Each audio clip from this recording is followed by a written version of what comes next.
everybody, and very warm welcome to another exciting episode of Ask the Accountant Pitstop podcast here at Accountex 2025. Remember, if you want more content like this, you're already in the right place, so make sure you like, subscribe, and all that sort of stuff. But let's go straight into this Pitstop podcast with the wonderful Nicola. Nicola, do you want to tell everyone who you are, why you're here, and everything else that goes with it? Yeah, sure. So I'm Nick. Hi, I'm also known as the Ginger Accountant. You've got to play on that branding. Yeah, and you've come kind of dressed gingery as well? Yeah, I mean, it's sort of the brand colours. Like, it's very orangey browns, like neutral. Beige. Yeah. You know what? My wardrobe was full of it anyway, so I thought I might as well. She said she could only have the yellow microphone, like that was... Exactly. Had to have the wire one. You can stick with your red. It matches your red jacket then. This is it, yeah. Something like that. So what are you trying to get out of this event? I always come to events with some sort of intention, and every intention is slightly different. But today, it is really, not even just today, the next 2 days, it's to start getting confident with speaking to people. Love that. And I'm fairly confident anyway. I mean, you're not one to shy from a chat. Let's put it that way. No, not at all. But I think it's on a different level. Yes. Doing something like this. More networking, right? Yeah, definitely. Yeah. I think there's a lot of changes that's going on in the industry as well. Some great speakers that are presenting some great talks.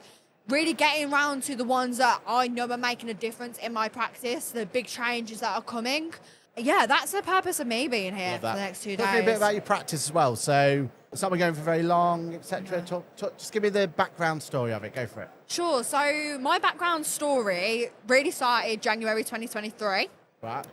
Very precise. Yeah, it was. It's very precise. I want to take you back to it. It came from me going through a really difficult time in the job I was in. Yeah. I got signed off work from stress. I really doubled down, knew that I didn't want to be in that job anymore. I've got them few exams left, just going to push through. So I studied AAT. Cool. I started from Apprentice, and my background is in industry, so I didn't work in practice. Yeah. And grew from Apprentice to assistant accountant, all the way up to management accountant.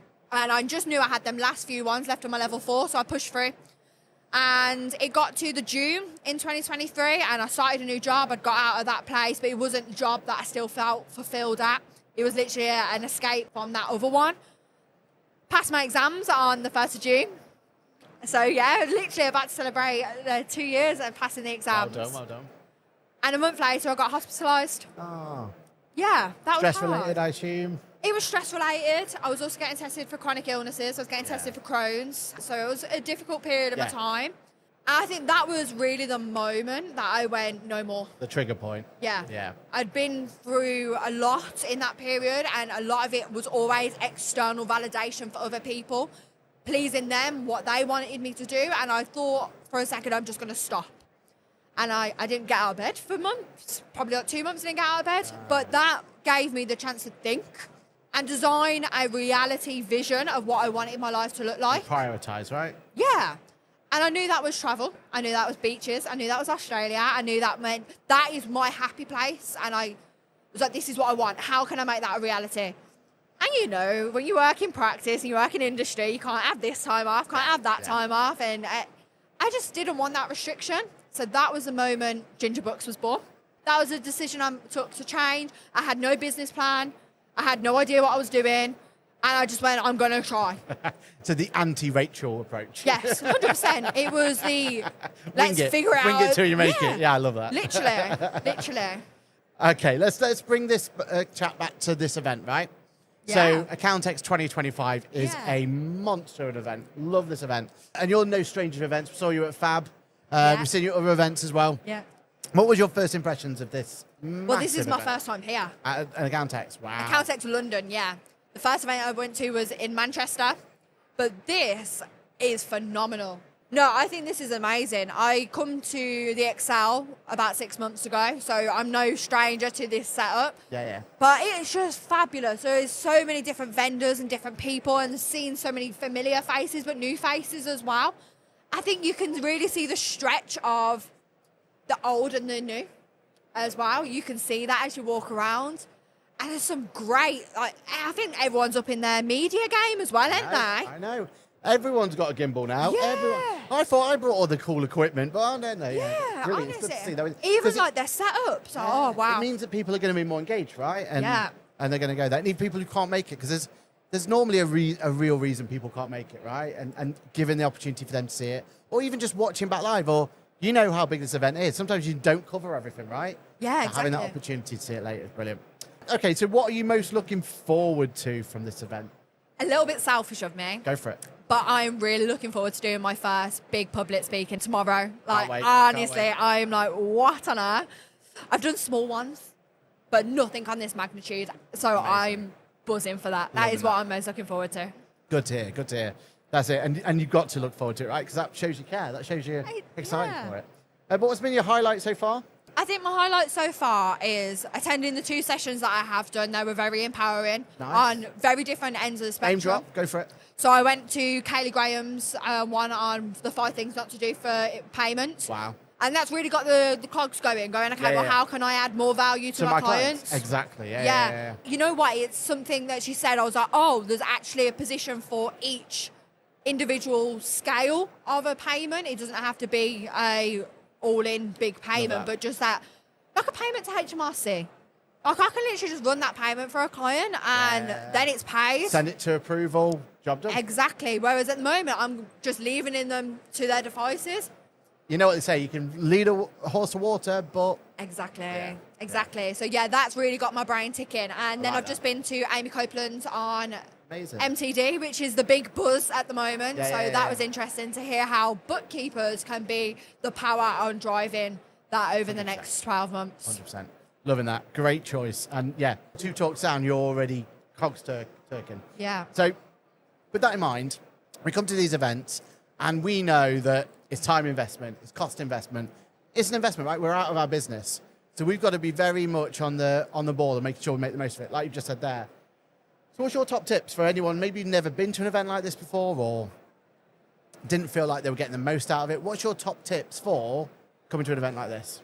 I think, as I said, always come with an intention. Know what you want to get out of it. And that does take a minute of going through the speakers. It's going through who is exhibiting and knowing who is here.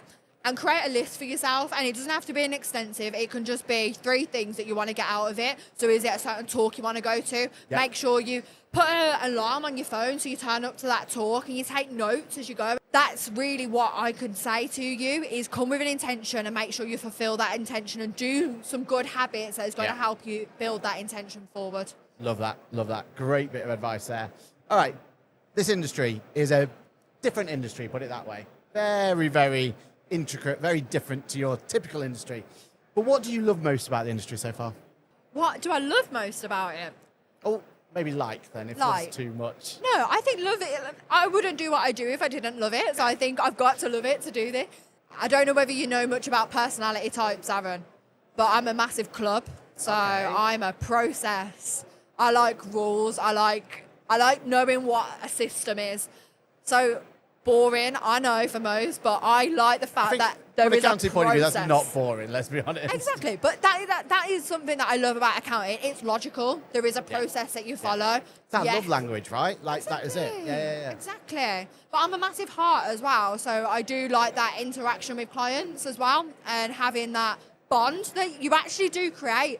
You end up learning. It depends on the type of accounting you are, for sure, but I like to actually be really nosy and ask questions about my clients, about how many kids I've got, what their names, when's their anniversary, like, what do they like doing? Yeah. And I tend to find that I build the best relationships with some of my clients. You know, I'm going to Bali in a couple of weeks. I've got a client flying out to come and see me for 2 weeks. No way.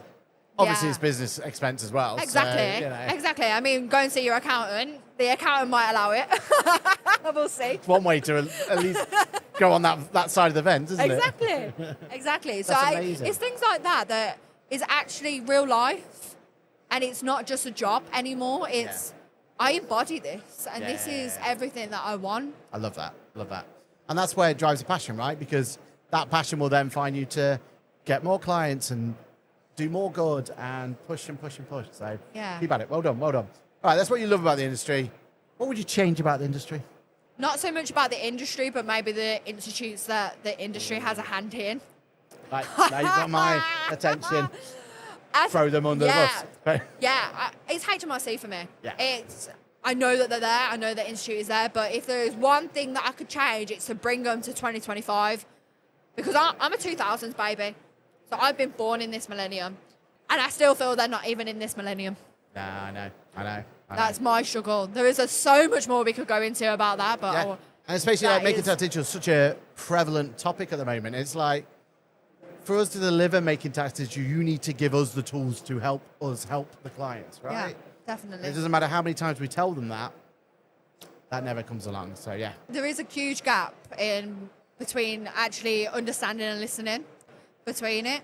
You know, actually, one thing that I was having a conversation around was the financial education side of it. Yeah. And which is so important. And I really got into this the other day, and I was listening to a couple of videos from Insta and about how the people in Parliament do know that they need to do something, Yeah. but they're not doing it. And for me, I break down the why. Yeah. Why are we not doing anything we've got some about amazing people in the industry doing it for us, right? Yeah. Like, there are so many good, but it can't just be them. Like, there needs to be more than them. Their voices, they're doing an amazing job, but they need to support. They need to push it. So Definitely. I mean, it's great advocating, but it needs action to follow that. Yeah. And it's not down to us to take the action, unfortunately. If it was, it would be implemented. Yeah. It is down to the external sources that HMRC is run by that are making them decisions. Exactly. All the way down to education. Like, Yeah. Yeah. And it cuts us at the knees. It cuts us off at the knees. Exactly right. Exactly. Okay, let's look back 12 months now then. So imagine 12 months ago, Okay. you weren't at Accountex. No, I wasn't. We'll skip over that. Yeah. But imagine you were. But what piece of technology, and it doesn't have to be 12 months, it could be the last 2 years, whatever it's going to be. What piece of technology would you love to have a time machine to go back to and tell your past self? And what I want you to tell that past self is a piece of technology or an app or something out there that you believe has completely changed the game for you, that you think absolutely is a game changer. And again, could be an app, could be technology, whatever it's going to be, but something you would love to tell yourself that you wish you knew sooner. Oh, there's so many. ChatGPT is my best friend. I literally have it, you know, the little widget emoji on the front screen, and I speak to it like it's my best friend. Yeah. I've put it on one of my buttons now. Yeah, chat. Like, I've used it since the start-ish, but it's really since the last 12 months. If I'd gone back 12 months and say to use it sooner, I 100% would have. It is changed the game in any way. Like I said, it's my best friend. It's like, hey, Nick, how you doing? I'm like, I'm good. It's got that memory now, hasn't it? So it goes, hey, Aaron, how's it doing? Like, oh. Exactly. I love that. Okay, well, you've kind of stolen my next question, but Okay. that was 12 months ago. What we went forward 12 months?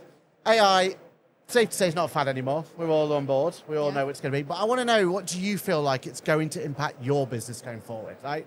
By the sounds of it, you're already using it, but where else do you think it's going to help you? So I use it a lot more on the back end of actual business operations Yeah. rather than so much more client facing.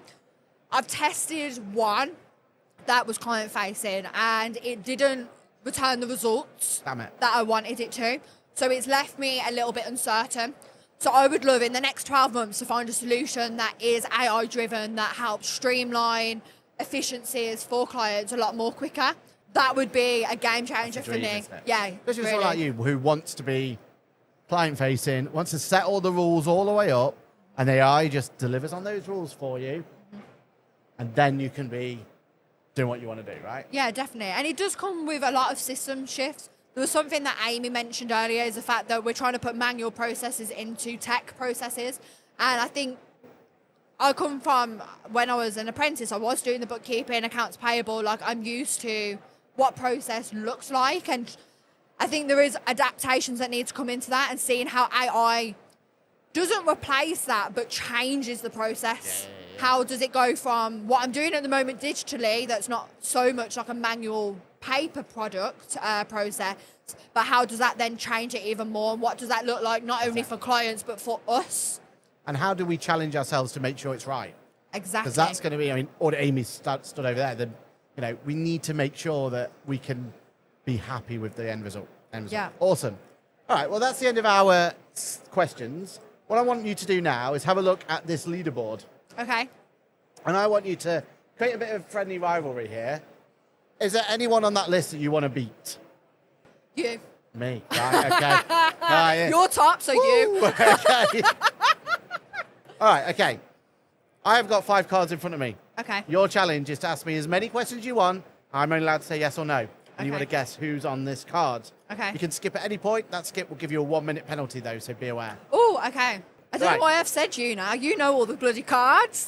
Why did I go so ambitious? Yeah, that was it. That was cockiness, that was. Well, no, I wouldn't say Right. cockiness. I'd say, it's brave. Brave. Right.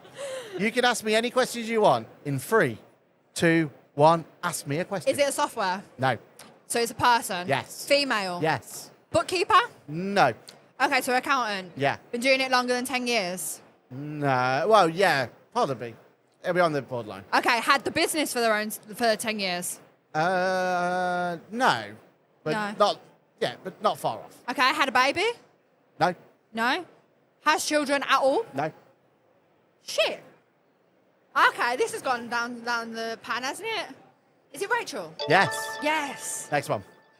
So software. No. Person. Yes. Male. No. So female. Yes. Below 30? I believe so. She Okay. won't be offended. Yeah. Yeah, children? No. No. Okay. English? Yes. Bookkeeper? No. And Is it she is an accountant, but she's not known as an accountant. Lucy? No. No. So she's an accountant not known as an accountant. Zoe? No. Joe? She's definitely known much more as something else. So a topic we've already talked about on the show. I don't know. Pass. It's gonna have to passing. pass. Abigail. Fuck. Next. You know, I should have known that. That's who I was on about. I don't even care about the time now. Done. I know. Go for it. Okay, software. No. Why did you look up like you thought about that then? Because you're going to ask if it's a person. I'm going to say no. So it's not a software, not a person. Is it an accounting show? Oh, no, not a show. Good, though. They're at Oh. shows. So they're a training provider? No. Oh. Well, they offer CPD if you listen to them. I see accountant. Hey. Next. Okay, software. No. Person. Yes. Woman. Yes. I love this. Women in power. I'm here for this. These I are don't random give a as well. bottom at the time. These I'm are just having random. fun. Okay. I want to go through the cards that I know. So you got Grace. Done. Next. That's cheating, but go. Person. You just do it alphabetical soon. Yeah, No. literally. Software. No. Show. Yes. Oh. Accountex. The can't take more. Or South even, but yes. Okay, I'll take So, that. at 2 minutes 46 with one penalty, One pass, that's 3 minutes 3:40. 46. That would put you at, you're 5th. You know what? Lucky number 5. I don't mind that. Fifth. Five's Well a good number done. for me. Well done. I take it. So that's been our podcast pit stop for Nic. Thank you so much. Now you're going to use that Thank you. camera, that camera, that camera, any camera you want to Okay. plug some more. Go for it. Hi guys, I'm Nic. It's been so great being on Ask the Accountant. You can find me on socials. Head over to my Instagram at the Ginger Accountant or find me on LinkedIn at Nic Lonsdale MAAT. Lovely.